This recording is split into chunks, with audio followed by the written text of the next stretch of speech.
Dan saat ini kita telah tersambung dengan Kabag Humas Pemerintah Kabupaten Sigi, Ariyanto. Selamat malam, Pak Ari. Ya, selamat malam, Mbak Fitri. Ya, Pak Ari, apakah hingga malam ini bantuan sudah bisa masuk ke wilayah Sigi, Pak? Baik, terima kasih, Mbak. Untuk bantuan logistik memang kita sudah masuk di wilayah Kabupaten Sigi, tapi masih dalam jumlah kecil, Mbak. Sedangkan daerah di Kabupaten Sigi yang terdampak bencana ini sangat luas. Dan terkendalanya juga akses yang menuju kecamatan-kecamatan yang terkena dampak itu memang sekarang putus, Mbak. Oke. Ada berapa luas wilayah di Sigi yang kemudian terdampak gempa ini, Pak? Baik, kalau untuk luas, kita yang sekarang ini dari 15 kecamatan, ada 4 kecamatan yang memang berada di luar jangkauan, Mbak, yaitu Kulawi Selatan, Tipikoro, dan Lindu, termasuk juga Marola Barat 1, Mbak. Ini sama sekali dampak yang sana kita tidak bisa akses, Mbak. Jadi sampai sekarang masih ada 4 kecamatan yang kemudian masih belum bisa ada akses komunikasi sama sekali, seperti itu, Pak Ari? Ya, betul. Sama sekali komunikasi belum bisa masuk untuk menuju ke sana. Dan memang aksesnya juga, Mbak, infrastruktur memang sama sekali terputus. Ini barusan kami juga kedatangan Ketua Apkasi di Kabupaten Sigi yang akan memberi bantuan. Begitu, Mbak.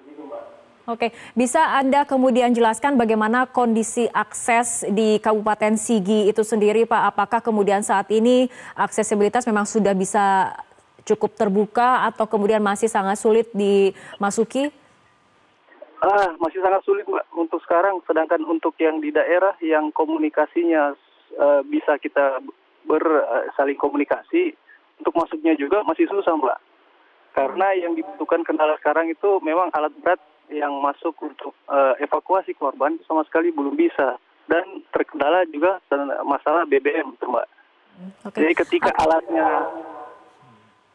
Ya, Pak Ari, apakah sudah ada data mengenai korban di Kabupaten Sigi itu sendiri, baik yang terluka atau seperti apa, Pak?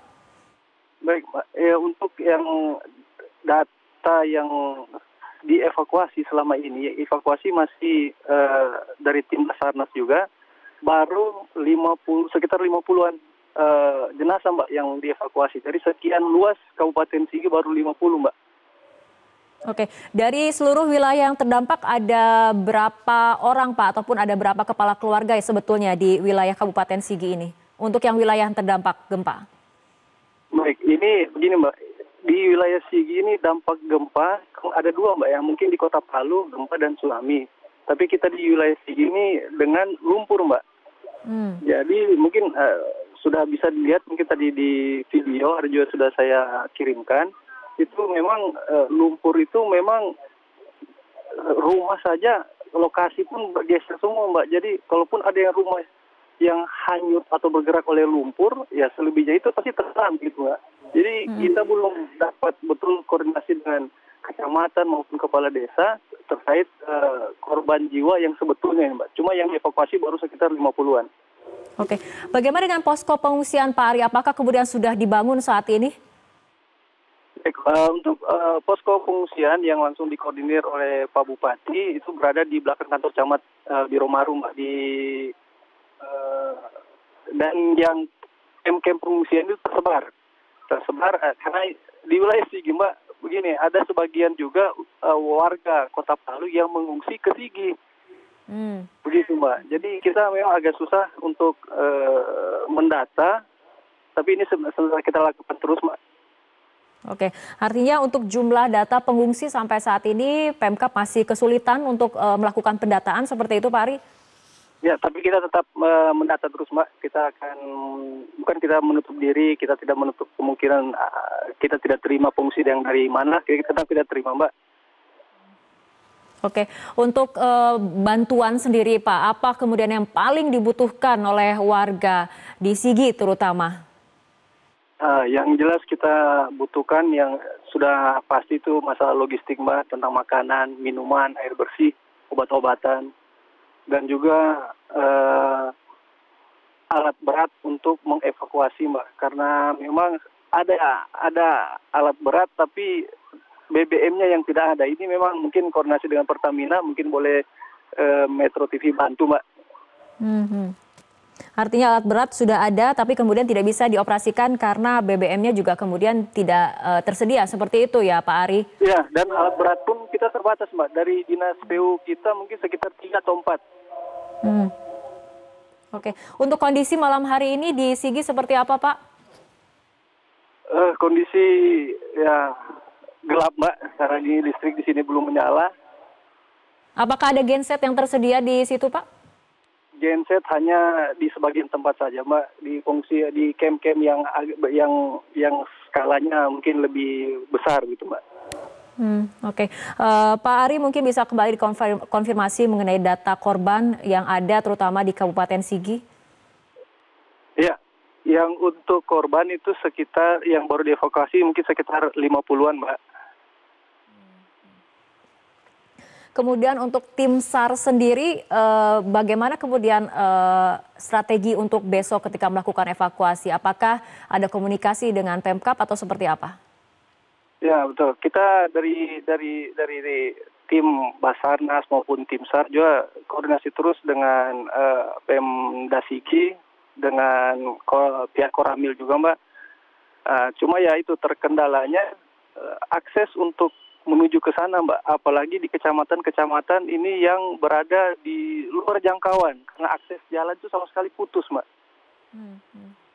Akses jalan terputus, akses komunikasi juga tidak ada, seperti itu ya Pak Ari? Betul, betul, Mbak. Oke, untuk warga yang mungkin terluka akibat gempa dan juga tadi ada lumpur di Sigi, ini bagaimana dengan bantuan medis, Pak? Bantuan obat-obatan, apakah kemudian masih tersedia atau seperti apa? Bantuan medis saya rasa masih kurang mencukupi, Mbak. Dengan kita kan tidak tahu ada beberapa lagi untuk hari ke depan ini yang masyarakat di Kabupaten Sigi yang bisa dievakuasi begitu, Mbak. Saya rasa dengan ya. Untuk pusat informasi di Sigi sendiri bisa dipusatkan di mana, Pak Ari? Jika ada warga kemudian yang memang ingin mendapatkan informasi atau kemudian yang ingin mendapatkan pertolongan seperti itu. Baik, untuk posko dipusatkan di belakang kantor camat Biro Maru, Mbak. Hanya ada satu posko, seperti itu ya Pak Ari? Untuk sementara ada satu posko yang maksudnya yang dikoordinir langsung oleh Pak Bupati. Meskipun ada beberapa camp-camp lagi seperti di Kecamatan Dolo, di Kecamatan Dolo Barat dan lainnya, Bu. Oke, baik Pak Ari, di studio Metro TV juga sudah ada Pak Sekjen dari PBID, kemudian Pak Adib. Pak Adib, ini tadi dikatakan oleh Pak Ari bahwa bantuan medis sangat kurang padahal warga memang sangat membutuhkan sekali, seperti itu ya Pak Adib. Ya, jadi memang ini yang menjadi kendala sehingga perlu ada koordinasi dengan semua pihak. Pada saat kita bicara kebutuhan medis, nanti kita juga bisa dibantu oleh tim rescue ataupun tim yang bisa mengakses ke lokasi-lokasi itu. Tapi pada prinsipnya untuk tenaga-tenaga SDM, teman-teman kami di Ikatan Dokter Indonesia siap untuk masuk ke lokasi-lokasi tersebut. Pak Ari, untuk masuk ke tadi posko pengungsian yang ada di belakang kantor seperti itu, apakah kemudian sudah bisa dilewati melalui jalur darat sebetulnya, Pak? Oh, sudah bisa, Mbak. Sudah bisa. Itu kebetulan posko itu memang berbatasan dengan wilayah Kota Palu, Mbak. Oke. Ya. Baik.